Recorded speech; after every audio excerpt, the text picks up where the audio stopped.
देखो आम समस्ते जानते जल बहुले सृष्टिनाश जल विहुने सृष्टिनाश। ओडिशा सरकार जल संपद विभाग पक्षर चलित वर्ष डिसेम्बर 22 तारीख पाखर जनवरी 5 तारीख पर्यंत ये पानी पंचायत पक्ष पालन कर यार लक्ष्य उद्देश्य है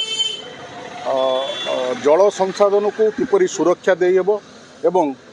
यार किपरि सठिक आवंटन द्वारा प्रत्येक चाषी प्रत्येक लोक किपरि जल पाइपर से ये जल संपद विभाग पक्षर आज एक भद्रक ब्लॉक रे एक रथ ये सचेतना वार्ता को दीर्घ 15 दिन धरी समग्र भद्रक जिले में ये वार्ता को पहुँचाइब जेपरी